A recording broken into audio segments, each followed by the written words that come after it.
If I don't see tangible progress in that time, and by tangible I mean something that justifies the money we're spending chasing our tails, Azrael is finished.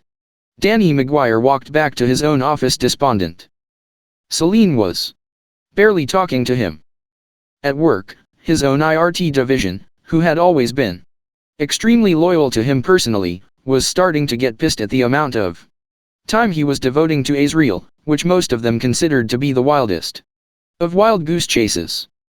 When he started all this, he'd thought of Matt Daly as a partner, a fellow American who cared about catching the Jake's killer, as Danny still thought of him, as much as he did. But now even Matt had deserted him, apparently besotted by the beautiful Mrs. Baring, the latest of the widows. It was a long time since Danny Maguire had felt this alone. Not since the wilderness years, after Angela Jakes went missing. Initially he'd been focusing his own energy on trying to track down Lyle Renalto, unable to shake the idea that Angela Jakes's lawyer was a key piece of the puzzle. It was Claude D. Martin who'd put forward the lover-killer theory. Although the seeds of Danny's distrust in Lyle Renalto had been sown more than a decade ago, when first they'd met at Angela's hospital bedside. But after weeks of intensive digging, trawling through databases in every country connected with Azrael, as well as all the major U.S. cities, he'd drawn a complete and total blank. The first official reference to Lyle Renalto was a tax return filed in Los Angeles just a year before Andrew Jakes was killed. Before that, there was nothing. And a year after the murder, poof, he was gone again, as if he'd never existed. Angela Jakes's words on the night of the murder floated back across Danny's mind. I have no life. Lyle Renalto had no life either. Officially, neither Angela nor Lyle had either a past or a future. Looking for some sort of pattern, Danny began digging into the backgrounds of the other victims. Widows, Tracy Henley and Irina Anjou. In both cases it was the same thing. There were marriage certificates, but no birth certificates. No family had ever come forward to search for these missing women, or even officially to report them missing. They too apparently had no life before or after the terrible crimes that came to define them. Oh, there you are. I've been trying to get hold of you all morning.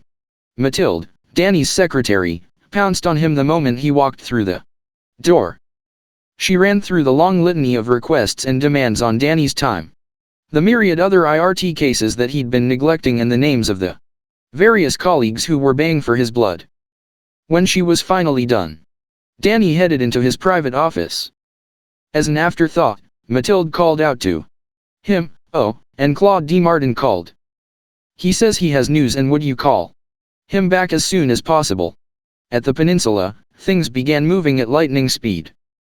Every morning, almost every hour, Lisa Baring had the same thought: I've got to stop this. We can't simply run away. But Matt's enthusiasm, his self-belief, was so strong and so intoxicating that she allowed herself to be swept along with it, to believe the impossible, that maybe, with him, she could escape, outrun her destiny, be happy.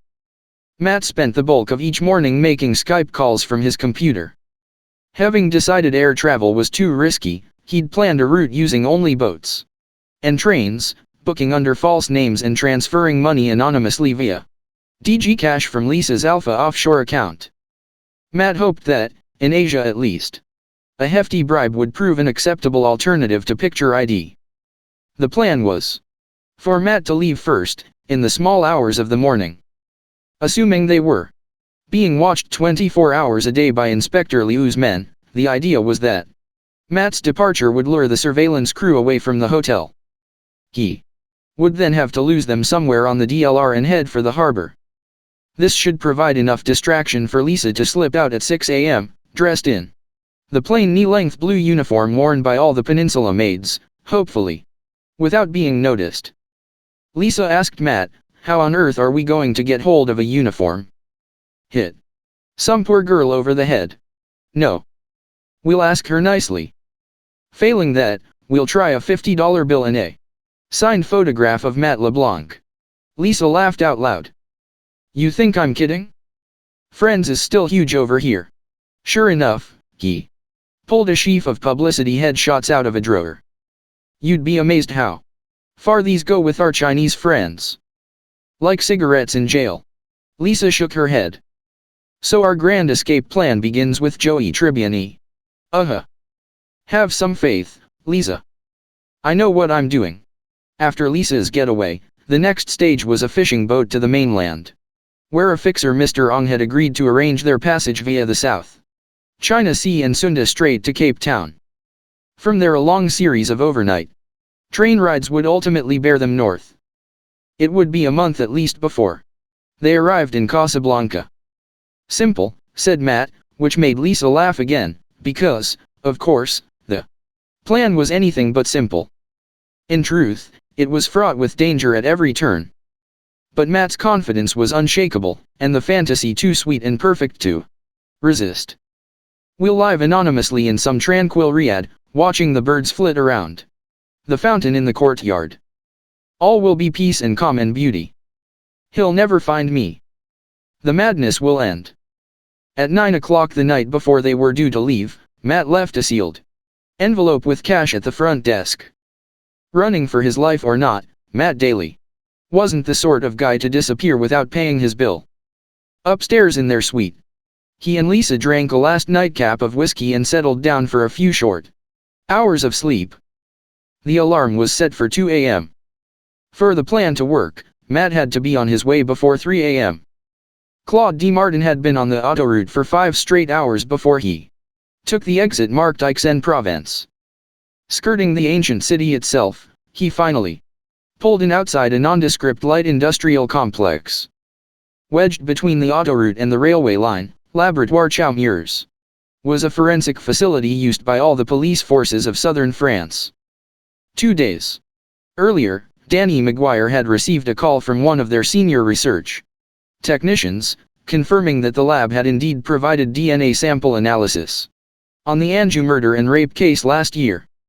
But there were no such results filed in the police case notes, said Danny. The technician sighed. No. I'm afraid that's typical. Unless there's a trial and the prospect of fortune and glory, the Trapezien police's attitude to evidence preservation is laissez-faire.